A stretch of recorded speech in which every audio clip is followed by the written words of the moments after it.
le Congo est sérieusement menacé. Tout le monde est d'accord que le Congo, il faut se défendre, mais à défendre ma belle naïe. Guerre oyo eza d'abord le niveau bané. Tant que bino bobi akufi, chef M23 porte-parole Willy Ngoma, bango ba bimisi photo ba lobi akufité. C'est-à-dire balingi ba bino en doute. Donc la menace demeure. Mais puis il y a un problème. To benga M23 ni rébellion, mouvement armé, terroriste, oyo to bunda, eza nini, eza agression, eza nini finalement. Guerre na biso moko. Information à guerre na biso to zongo wapi, faut RFI PC. Faut France 24. Ils ont photo de TV5. Oh, Badouana, ils travaillent dans la couleur Morobo. Quelque part, on nous empêche de faire bien notre travail. Et moi, je pense que c'est la responsabilité du gouvernement à Bissau. Pour le bateau, on a 3 jours, il y a 2. Mais pour structurer, pour travailler, 3 jours, ça va se passer comment? Batou bayi ba na place akoya ko yibate na kangi good to sala yango na batou mususu mais to sala yango na Lumumba te to yoka te na sima ya matanga oyo ke ba détourner ki mbongo ya matanga ya Lumumba. Ça c'est une malédiction finalement pour nous. To sana Gombe Lumumba fondaka na Gombe mais puisque ko habillé boulevard parce que ça quartier na yi et là au moins ça na boulevard on n'a pas suffisamment exalté le héros national pour na deuil siko oyo ça passe parmi ba leaders. Il y a Liboso ou il y a balkanisation. La Belgique désire balkaniser le Congo et l'éclatement du Congo c'est demain. Peut-être demain, on va tous vivre. Donc, je pense que cet homme, c'est un ultra visionnaire. Oh, il faut tout ressouder. Tout zongi sa vision est sur les rails. Tout continuer en Il faut créer une génération de Lumumba. Oh, bah, quoi, zongi ça, mécanicien. Donc, en réalité, il faut tout ressusciter Lumumba. Tout ce qui s'est tant que tu vas voir un stade, tu vas voir un stade. Il y a des soldats. Dans ce que vous allez faire. Attends, tu vas na hymne national, tu sais na hymne national, mais na éviter danse ni tu vas na debout congolais. Exact. C'est quoi le problème mais ça tant que ba image wana ekobima sur le plan international. Les gens diront quoi? Bateau nous sur le tundu la zo benga ministre affaires étrangères. Boyo kabiso, botala biso, to Congo tu as un problème. Bata na fenêtre boé. Congo bazobina na stade. Quelle image, quel message tu repères dans le monde? Est-ce que tu as un souci à guerre na biso? Toi tu as besoin en même temps de vivre. Grammic place à ça toujours batté, place à Fandi toujours batté Kino Sikao. Balingi va exercer pression sur la chaîne et si ça qu'on produit qu'on évolue. Va exercer pression sur responsable il y a chaîne wana comme produit peut-être lié à combien de sabiso si Gaza ou karma et tant que yé peut montatindaki. Ce que journaliste a bimi na kaza msana ya organe de presse à quel kolobo makaf ils ont engagé yé aza citoyen congolais aza el aloba mabe aloba malamu et allié ce qui bateau bazo luka parfait télévision lié Zawati. l'UNPC, Union nationale de la presse à Congo, va saluer invitation à la commission de discipline au Bayokai. Nous devons établir ma responsabilité par rapport à la Grammic et ça, UNPC à moment.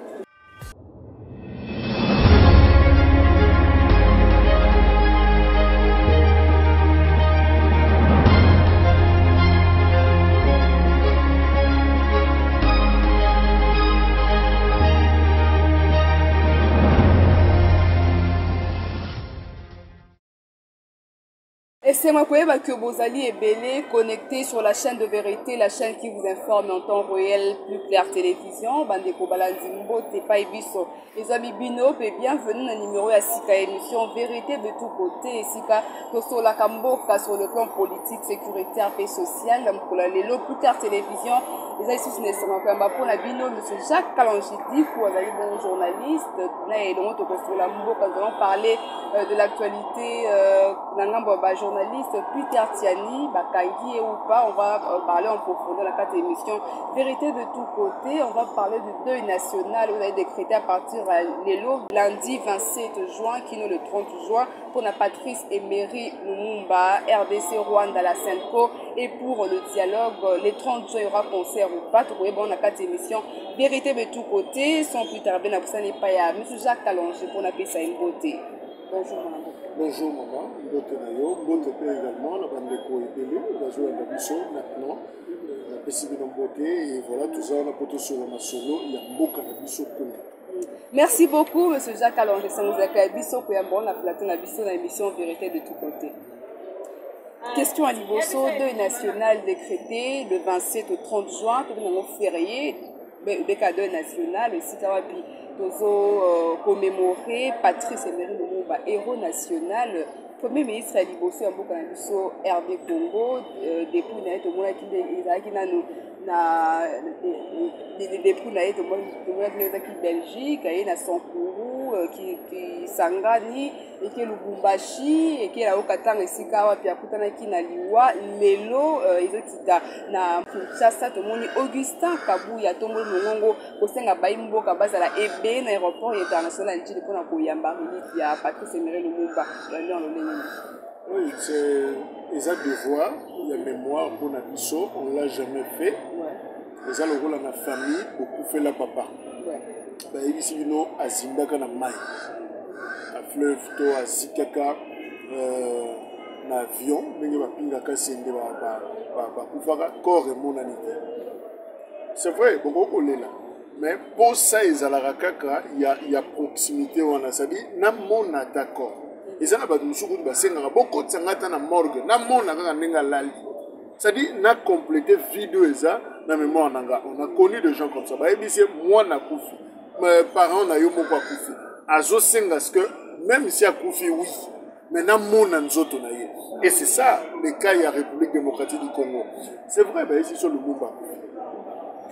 Plongé na kati acide, ba kati mike. Oui, mais ça histoire en Boka Nabiso, c'est quand même important pour Nabiso. To communier na eloko moko ezo symboliser le Lumumba. D'où cette fameuse don. Oyo Belgique azongeli biso et yango nde bazotambusa cercle wana eloko monsieur eza na kati te ezalaka ligne wana bazokotambusa yango et partout. Je pense que les débats ne se posent pas sur la don. Tous on a besoin d'un côté. Toyeba soki eza yango, toyeba soki eza yango te. En tout cas, pour l'instant, ezos à la penza na importance makasi te. Mais le plus important pour nous, c'est clôturer matanga. Parce que ça, la décoration, par exemple, excusez-moi, le babongo, corps est vraiment décomposé. C'est vrai, ça dégage, les gens ne sont pas beaux à voir, tout. Mais comme on décoration, les problèmes, non,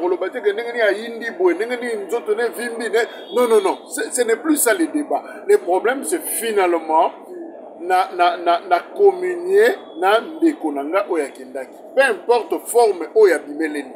Donc je pense que c'est pratiquement la même chose pour Patrice Emery Lumumba. 6 décennies après, 61 ans, et voilà, Congo a complété vie de Mokozaki na histoire naie et Lumumba a zongi la place au Babomakiye, et finalement to pesiye et si quoi reposer en paix. Pour une nation, je crois que c'est quand même une bonne démarche et to réparer l'okomoko, choc moko moral oyo to zaki na yango, on ne peut que s'incliner. C'est vrai, appel il y a Augustin Kabuya, mais c'est normal, hein? Je crois qu'en tant que leader, oyo azako se reconnaître dans Lumumba d'une manière ou d'une autre, il n'y a pas de problème. Après Kabuya, c'est peut-être que leader Moussouba Salayango, en tout cas, pour Lumumba, la différenciation de la vision politique est un sens de mon côté. La différenciation de la vision sociale, la différenciation de la vision professionnelle est un sens thème. Mais le plus important, Bana ya Congo, to Sangana, to Lobali Lobamoko, pour to s'incliner, Liboso et Mouto, le père pratiquement, il y a Congo indépendant. Merci beaucoup, M. Jacques. Alors, deuil national, est-ce que selon yo, les Congolais, population, ils ont accueilli quand on dit Sengeli du 27 au 30 juin pour la partie Sévérine Mumbobe, ils ont qui en l'air. Le peuple a promis à Matangata, Azana est prêt, le peuple a promis à Lumumbate, à Lingakaye, à Honorakaye. Au monde, à chaque fois le 17 janvier, ceux qui vont cérémonier, Zali, Batoubaye, comme Tony l'échangeur à l'unité. Pour la commissaire, tant que tu as fait le 17, et l'autre pour c'est l'organisation. Pour le 3 jours, il y a 2. Mais pour structurer, pour travailler, mais 3 jours, ça va se passer comment? C'est là où ça pose problème. Au comité d'organisation, peut-être c'est-à-dire le peuple congolais a sentir l'effet de deuil national. Par exemple, dans la communication. Par exemple, dans la affiche. Par exemple, dans la ville à Kinshasa. À ta banderole, tout ça, nous avons ata bapano soki totamboli eleki mitano te. Ça c'est un message, une façon ya ko-imprimer matanga wana na mémoire à Congolais. Tout le monde a rien à parler du peuple, tout le monde a rien échangeur, mais à côté comme yango na ba fichage au ezali, eza ba canon ya communication. Mogomona par exemple, totelemina yo toza na ville, totambola na ville, on a presque rien vu. Au kotambola 1 km au monde l'autre côté. Donc, il y a quelque part appropriation, organisation et ont posé problème. Ma belle c'est quoi mboka ezakani. Au monde a aussi si matanga boy, bombe moko ekobimo, baliaki mbongo matanga, ombongo ebimaki tout ça et bungi ba détourner. Ma belle na biso yango. Là où il faut travailler, les gens ne travaillent pas. Batou bayiba na place à koya koyiba te. Na kangi goutte parce que je me dis to sala yango na bato mususu mais to sala yango na Lumumba te. To yoka te na sima ya matanga oyo ke ba détourner ki mbongo ya matanga ya Lumumba. Ça c'est une malédiction finalement pour nous. Ça serait une malédiction. Mais espérons que tout ira bien. Je regrette seulement, hein, en termes il y a visibilité, ça pose problème. Je crois que boulevard du 30 juin par exemple. Ouais. Et c'est Siganda quoi Lumumba ça. Hein? Tozana Gombe. Lumumba fondara na Gombe. En face c'est cimetière à Gombe. Mais fût-ce que ko habillé boulevard parce que ça quartier na yi. Et là au moins ça na boulevard. La société télécom ou dans un panneau na ya ça comme la vie continue. Le ministre des Communications. Voilà, on n'a pas suffisamment exalté le héros national pour na deuil psycho parce que tu as au salimani. Donc là, il y a un petit raté, c'est comme une petite préparation, et c'est là est-ce qu'il consulte les gens, il y a des questions, on a tout évité, ben voilà ce que je peux dire par rapport à mais quand Benga va donner Kabou, il y a salué d'autres leaders, ça c'est pas un problème. Merci pour notre clôture dans le sujet. Au les 30 juin, pas de communication pour sensibiliser la population concernant 3 jours à deuil, mais les 30 juin, concert, réconciliation, jusque-là, aucun message de la part du gouvernement. Est-ce que vous avez la population très mécontente par rapport à concert, vu tout ce qui se passe à l'est de la RDC, vu les massacres et tout, mais silence côté du gouvernement, donc on confirme que le 30 juin il y aura concert. Les mêmes 30 juin, des matins à passer, c'est meilleur le monde, mais aussi. Bon, d'abord il faut rappeler les choses correctement. Concert à Wenge, c'était une affaire privée.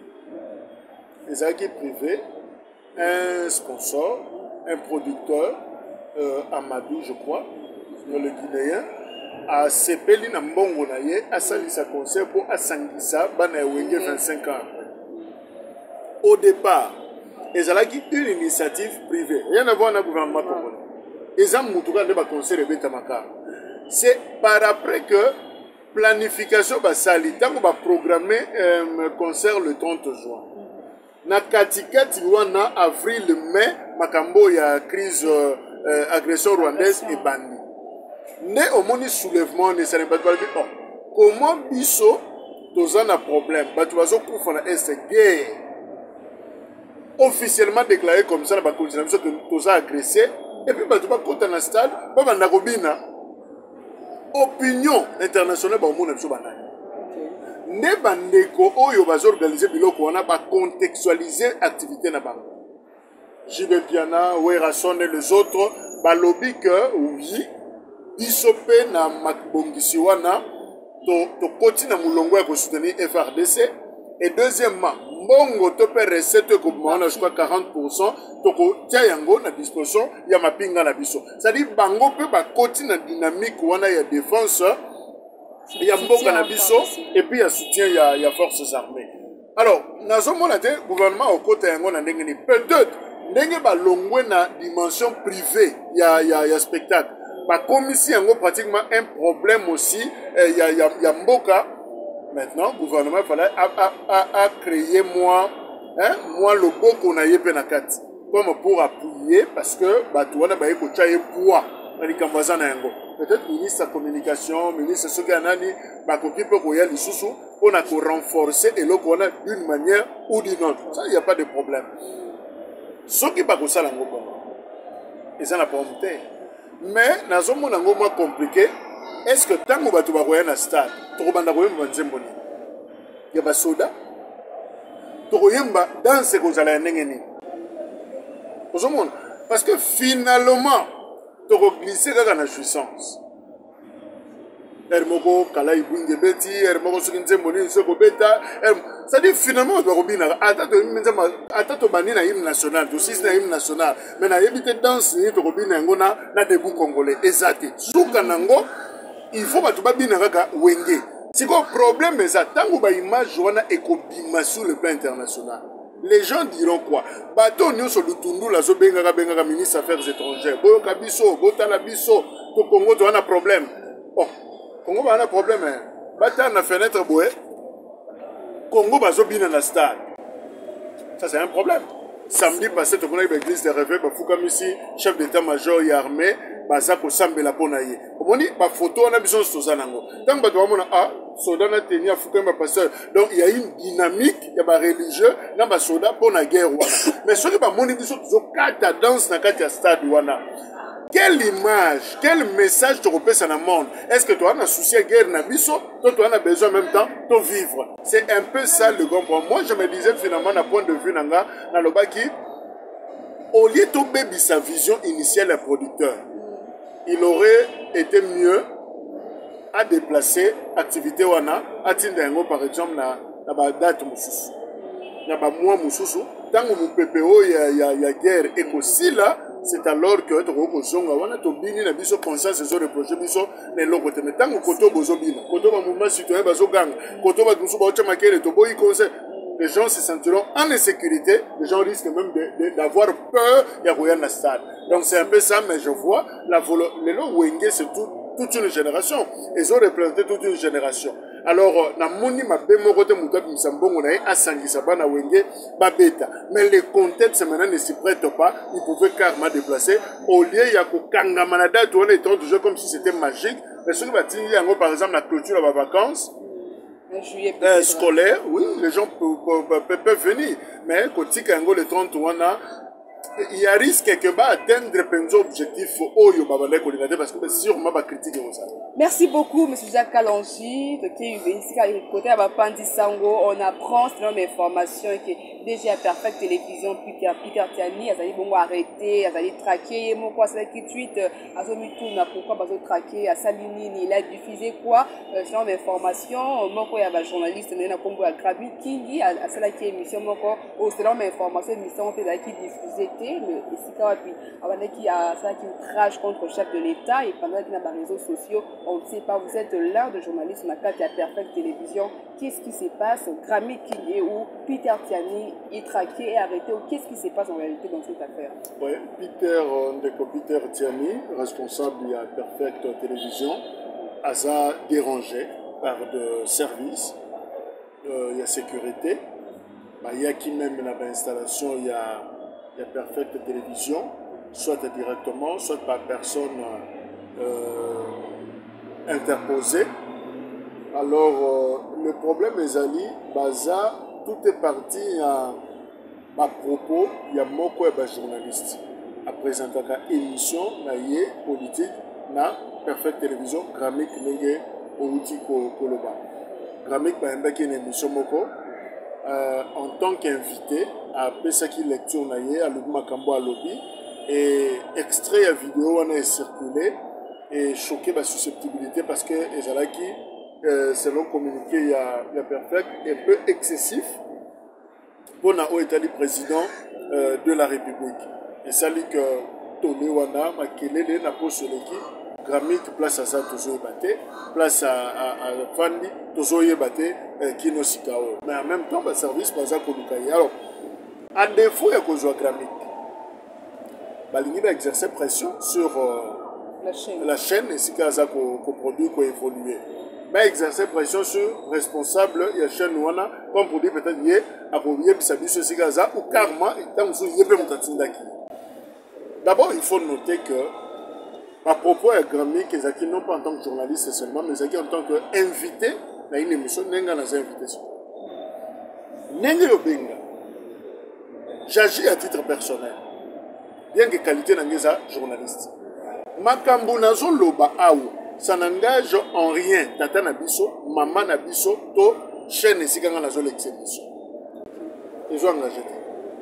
Makambo loba, ça n'a rien à voir dans la ligne éditoriale. Alain Foucault à la Rayango. aza na compte Facebook na ye, aza na compte Twitter na ye, aza na chaîne YouTube na ye, aza na makambo na sala. Makambo sala, ça n'a rien à voir na RFI.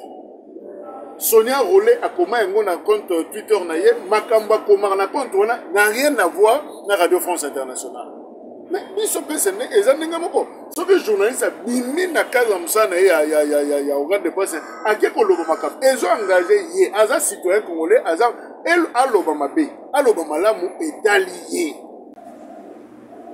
Ce qui a commettre une infraction, il est établi que c'est une infraction, nous le savons, le principe est clair, l'infraction étant individuelle. Moi, pour imputer un mot donc, d'abord, Grammy qui a été reçu dans l'émission, comme dans l'émission Belé, comme invité. Ces propos, Ezalama ou Ezalama B, n'engagent en rien son organe de presse. Et puis de deux, émission à l'Ekisaki. La chaîne n'a jamais diffusé cette émission. Perfect Télévision, en tant qu'organe de presse, est diffusé à la vidéo. C'est-à-dire par extrait, il y a la vidéo. Mais comment et diffusé à l'émission dans son entièreté. Parce que les gens ont un programme, il y a toute une grille. Justement. À diffuser en côté. Bon, ce qui est bateau, Bazo Luka, Perfect Télévision, lien Zawat. On a diffusé qui vidéo, on a outrage contre les chefs de l'État. Question, bah, retourne à vidéo, on est bini, bengeni. Biso beto yebite tamba biloko le soza on a téléphone na vidéo zo biso te ba mutatina yo mona tout écoute na téléphone tout yo bandi pe kotala o bandi ko tshaba commentaire o monsieur utaka poto monsieur utina ça monsieur uti mboka to yebite c'est peut-être au service ba enquêter ko ba yeba origine ya vidéo wana e utaki wapi bien que cela que ça gramique clairement évidemment yemo ka sala ki pe vidéo pour na kosenga ba excuse par rapport na ndenge effet impact ya eloko wana. Je pense que il faut des enquêtes pour établir des responsabilités. Une chaîne lien de causalité zali yoko ko ya émission ndenge to sengi espace to sala. Soki to lobby est-ce que soki boti problème ba ko kanga immeuble sika to ça non ba ko kanga moto a pesa ki yo espace. Il y a bien yo qui te fan. Madame yo zolo bakuna etaliété. Peter Tiani maintenant aska bakangiye, il est traqué. Peter a bakanga mité, maza inquiété. Alors, au moni ba service dans ce soir de tchao mal à l'aise. D'abord, à sa responsable, il y a une entreprise. Au capena pour ça la musalate. Bon, et comme on fait, bah on l'oublié. Au comme on fait, mutakotna. Finalement, tu ne te concentres pas. On a musalo au sala. Oh yo, on a likambo pe yo au sali angote, au tindi pe mutute. Ça et ça. Et donc, il faut établir. Yango, on a Perfect Télévision. Finalement, il fallait passer à la mise au point. Passer à la mise au point. Ma PC lecture na bango likambo. La kisi que bango baza concerné ne prend na eloko wana. Comme Grammy Kasaka Bibuso Panaye, va suspendre ye à titre conservatoire. Permanent. Parce que l'onginayo. Et comme l'Obama, polémique, Makamebele, et puis UNPC, Union nationale de la presse à Congo, va s'allier invitation à la commission de discipline au Bayokai. Non, on va le dire, ok, c'est bon. Le gars, la tribunal n'a vu sur des pères, Bazo Lukayo, Pemananu, si nous avons bango, répondre bango, éclairer bango, comme ça, on va avoir la décision d'être trouvé dans l'interrogation de Sawana Moussala. Mais ça, c'est que tu vas boire qui est, tu vas sundoli, non. Et ça, Makambo Komaka. Mais awa ezande ko établi muto ya ko établi ba responsabilité par rapport à Grammy et ça UNPC à moment justice te pour comment yo et puis finalement justice sur que la justice sur le service bon ba jouer mais pour na Perfect Télévision je crois qu'il y a aucun problème Batumusu ba osala musala les autres ils continuent à diffuser donc au moins vérité il faut ko yeba ngwana donc ko yeba toujours ko dissocier makambo entre ce que dit onga na zoloba wa soki likambo bakoya koluka ngabo apropos ezala bakoya koluka moto mosusu te nga moko na koassume d'autant nazoloba nayebi koma koagence baide na ngai pour que natikala dans la norme naloba oyo esengi naloba pour que finalement moto mosusu amema croix wana te donc je pense que c'est comme ça qu'il faut comprendre situation eza kosepose. Merci, toi qui es malé, mais la soupe émission, la émission, ça comment t'es comme vague moko, bah journaliste Péro Loire aujourd'hui, il est en exil, tu évites Azali Wapi, tu connais Ibouya, Azali Namakala, l'autre journaliste c'est Daniel qui veut être enlevé, mais c'est une information, gloire à Dieu, Azali Banda, maintenant c'est Grammy, bah journaliste, bah pour ta banga, t'es dans Moussala, et comme la réticence, c'est parce que son lobby pour justice intervenir, ou bien qu'est-ce que le journaliste peut retenir là où il est en ce moment? Il y a un grand travail à faire pour la liberté et expression na mboka na biso de part et d'autre. Ezala na bo bazoloba kaka ba journaliste c'était même ba acteur nyonso na bato bazoloba na ba kambio bazako kamba. Je crois que biso nyonso tozana comme dans une école il y a démocratie toi apprendre, c'est-à-dire nous adorons tellement cette liberté il y a expression to linyango mingi mais ça n'a pas fonctionné. Alors de part et d'autre il faut je dois m'exprimer de part et d'autre. Je dois accepter la critique. Qu'est-ce qu'il faut dire aussi quand on s'exprime? Qu'est-ce qu'il faut aussi? Comment se comporter? Tant que c'est-à-dire de part et d'autre, nous sommes tous dans cette école-là. Il faut tout apprendre. Il faut tout apprendre. Donc, mutu azan et lokomoko oyo yefa yekola par rapport à l'exercice de la liberté d'expression. Donc, c'est un peu ce que je peux dire. Tout travailler nde yango Congo ezokokola société na biso ezokokola eza mabete koloba likambo il faut koloba yango na ndenge elongo bani eza pe mabete ba critiquer yo ndima critique wana bongisa tala part il y a vérité dans ça. Voilà, je crois que les exercices de part et d'autre na bakambi na bato bazako kamba bango nyonso ils doivent apprendre quelque chose na liberté d'expression. Merci beaucoup. Toi, chuté dans le sujet talibongo situation sécuritaire. Monsieur Jacques Kalbanji, samedi de l'équipe, président Martin Fayoulou, président il y a parti SID, à ça qui m'a accompagné qui va mouvement citoyen ou ça qui marche pour nous soutenir FRDC Nabiso, tout le monde qui la Mouka Bezala qui ensemble dans le mouvement citoyen. Mais selon mes informations, comme on a pas marche, il a dit bon, toujours retrouver tout genre Kuluna ou pour intégrer les groupes ça la marche na banchette na banga pour na kobe ça va marche on a évité réaction en tant que journaliste vraiment le lengeni parce que Martin Fayou le pas tweeté Azali Bongo il a marre à chaque fois comme marche Azali batubaya kana ba machette banga et tout bizarre vraiment le lengeni. D'abord marche ça quoi et ça a encouragé donc on dit Félix Tshisekedi na conseil des ministres du conseil à 59e il ne pas encouragé différentes manifestations au soutien à la FRDC. Ça, c'est à féliciter. N'importe quelle structure, bravo.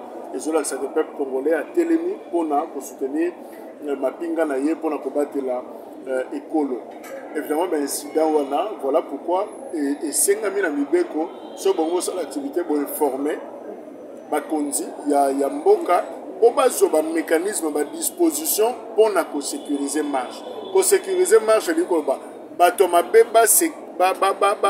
mi koti sate na kati na bino bosala eloko na bino ebandeli suka. Et puis de deux,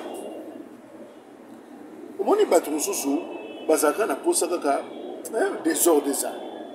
Bato bazosala marche mpona mboka. Yo siko oye na machette to kuluna oye koambrouye yango. Oza M23, oza nani, olingi nini kasi. Na moment il ne faut pas voir Fayoulou.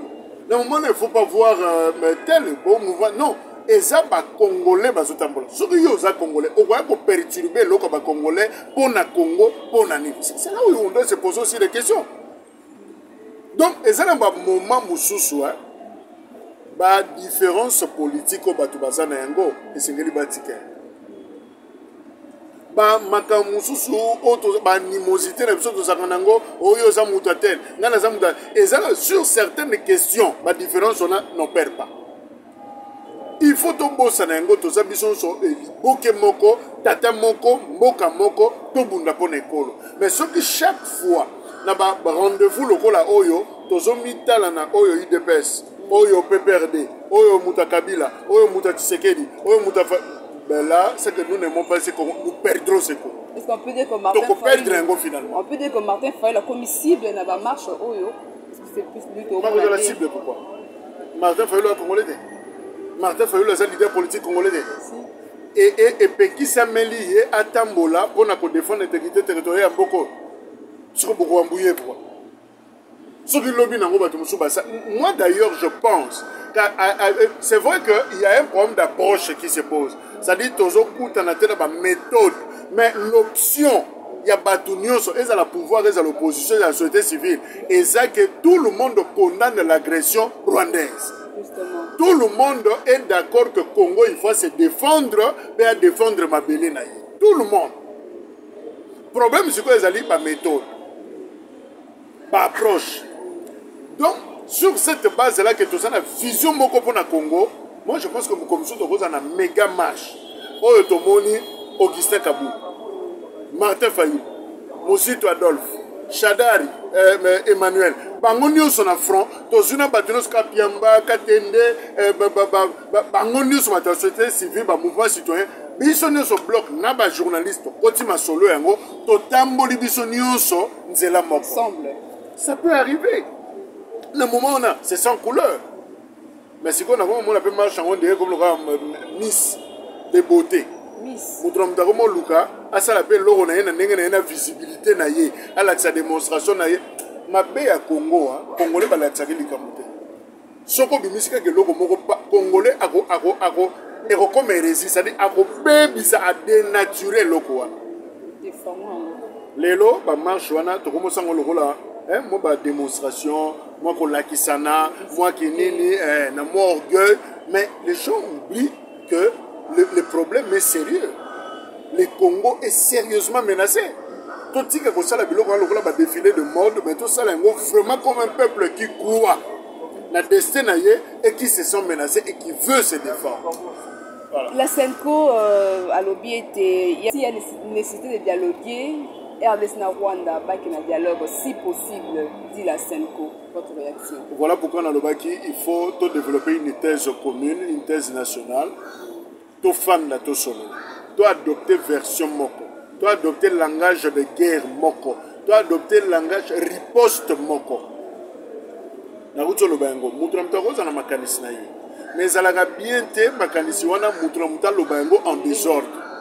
Ennemi à se comprendre autrement. Il y a à se comprendre qu'au monde, il y a des fissures dans la société congolaise. Bazo yo kanate. C'est-à-dire, ils ont monana. So, y a kolinga travailler ba fissure, ou n'a pas panzabino sous bien pour y arrêter. Et ça, même si vous avez ba fissure, moi, sina mobali, bolo bengo en chambre. Ngana lingito lamba ndunda. Ngana lingito lamba soso. Ngana lingito discuter yango sans que mupaya na salon ayoka. Tango boko bima ya monika ka plan na mesa, il sait même pas la tractation ni ne salemi wana. Mais ma belle vie ces années, mutuna mutazolo ban solo en déjà on se contredit, on s'attaque mutuellement. Or mutu sengele qui to attaquer et ça ba ADF et ça ba M23 bangonde mais ce qui te bandi sous ko soina entre biso, on ne trouvera jamais la solution. L'ennemi nous trouvera en train de se chamailler.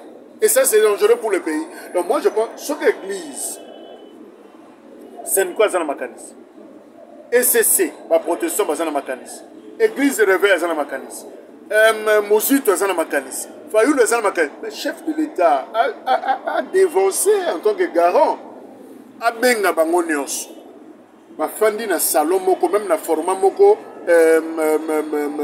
non formel. A solo lina bango yo likanzino zane onga foto tonga mur akomi yo zane o rocket kaka bubwa kambala moko akomi yo lingini ono diplomatique to solo là tango si vous levez une option commune et quand vous agissez aux assure que j'ai mon peuple derrière moi ou je dois accompagner dans la riposte mais ce que mutomda obeta solo na ye je risque de dire que nous travaillons na profit ya ennemi et même bisope na presse. Justement. Pas fan de sa presse. Tu lever option sur les éléments de langage. Na monika lobia. Soutani makenga kufi. Akufite. Soutani makenga kufi. Akufite. Ce que me publier, au moins tout ça yo, au sein de ensemble au bomina de information wana. C'est-à-dire on veut développer la peur. Oh les journalistes doivent être indépendants. Le chef de M23 a démenti cela. Si vous lobby que chef M23 porte-parole Willingoma a lobby. Yo, comme il m'a Willingoma. Et on a tout ça sur ça bien té, monsieur. Ce qui pour le bon lobby, yo c'est journaliste, l'information on peut cette information té. Okomi baba. Ce qui pour lobby bon à Koufi. contrôler les fake news. Comment un journaliste, tu peux divulguer l'information à l'Okuta. Mais c'est à ce moment-là, Konzinabiso va fan de sa biso, to sololi stratégie communicationnelle nitoros. Tous les médias nationaux, quel comportement est-ce que tous en ont? Ndekolanga mouyaya a fan de sa biso, to étoffé lokomo ensemble, une communication, des éléments de langage. Guerre oyo eza d'abord le niveau bané. Il faut tant que bino bobi akufi, bango ba bimisi photo ba lobi akufité. C'est-à-dire balingi ba tia bino en doute. Ah, c'est que akufi n'était à Zagara, donc la menace demeure. Maintenant, on ne sait pas réellement à Koufi ou à Koufité. Parce que Bisso à Koufi, on a porte-parole. Mais Mouta Kolobana Bisso à Koufi à Zanan. Et ça, il faut des symptômes. Non, ne peut-être pas ça. Bangondi va doit mettre massage, parce que c'est le rapport va dire na opération affrontement de Zagui Nango, bilan ezali 15 morts, donc tel numéro 2. Rapport na bango, il y a FARD, c'est à la base pour un journaliste après ces informations. On a fabriqué tout ça na yoa. Bon soit kasi ba journaliste, bon même bango kuna, du moins ba ba la volonté sur yo kondima. Ba ke na yo na Rutshuru, o mona makambu na misu, yo moko rapporter. Pour la plus claire télévision, bah tout bas information. Vous ne voulez pas le faire. Si vous biso, guerre na biso moko. Information à guerre na biso, tout le monde wapi, faut RFI APC, faut France 24. Disons que photo fan à France TV5. Yenda zobe. Oh batouana il travaille na ba couleur morobo. Mais ça na orientation mo ba pesa ba information là-bas. Alors ça pose problème. Donc to comme ko na information à seconde main. Laissez les journalistes, qui sont des poids basés professionnels, les journalistes congolais ne déméritent pas. On peut savoir un moyen, basé le déploiement sur terrain, les AFP, RFI, France 24, dépêcher tout sur place. Ceux qui ont un kuna. Kalingaka na zo téléphone na bengi. Yebisanga akufi, to akufite. Yondo koloba na moni corps na ya. Yondo koloba kuna kutu na oki bazolela. On peut savoir ba élément de réponse. Mais si vous bengi, batonga M23, vous avez un numéro de bango, vous avez un comment. Ce qui quelque part, on nous empêche de faire bien notre travail. Et moi, je pense que c'est la responsabilité du gouvernement de Bissau. Tant que la guerre à Ukraine et la Russie est bandie, la première des choses, Russie a s'occupé dans la première semaine, dans tous les médias, dans la Russie. Et là, on est beaucoup difficile. Bokolobanini oto salo ba benga ngonini guerre to nini ba homo ba pesi na concept na terme o fo bo bengela yango mais biso il y a un problème to benga M23 ni rébellion mouvement armé terroriste o eto bunda ezanini eza agression eza eranini finalement chaque média se débrouille na ndenge na ça c'est un désordre ceux qui vous éparpiller comme ça il bosse mon kuna obima faible. Et il est grand temps d'organiser, surtout le secteur de la communication, c'est très sensible. Et je crois que le chef de l'État, Félix Tshisekedi Azoyo Kanga, organiser le secteur de la communication. C'est très important. Guerre, il faut gagner seulement, sans que l'État se bête. Mais avec la com, avec la communication,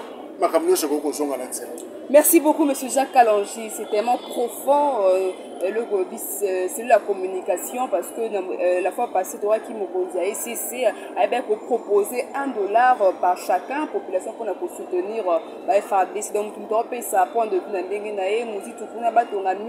ça serait mieux ce qui nous soit pour une meilleure solution. Tout comme la émission de vérité de tous côtés, message nayo, la bandeko balandio, journaliste, homme politique, population, chef de l'État, gouvernement Bimba, balandio na plusieurs télévisions, on va retenir en ligne. Tous à la Liboke Moko, Congo, tous à la Wokaka Moko. Congo, Lumumba, Bundela, a pouffé la jeune, pratiquement la trentaine d'années, à Tiki, vision, Naye Katani, mais notre génération, Toko ressoudé histoire Nabiso, Peto Zongisa, vision Lumumba, na Rai, vision où ils allaient protéger parce que, Aza parmi les leaders, il y a Liboso, où il y a balkanisation. La Belgique désire balkaniser le Congo et l'éclatement du Congo c'est demain. Peut-être demain, on va tous vivre. Donc, je pense que cet homme, c'est un ultra visionnaire. Oh, il faut tout ressouder. Tout zongi sa vision est sur les rails. Tout continuer en Angola. Il faut créer une génération de Lumumba. Oh, bah, pour zongi ça, mécanicien. Donc, en réalité, il faut tout ressusciter Lumumba. Tout ce qui c'est. Numéro de contact pour la bateau. d'une manière particulière ou soit en privé pour développer ma quantité sous suggestion. Plus 243 90 642 00 91. Plus 243 90 ou 90 642 00 91 topé 91. Voilà le numéro de la mission. Merci beaucoup, M. Jacques Kalonji, pour l'année où qui nous passe une action pour l'élo. Merci.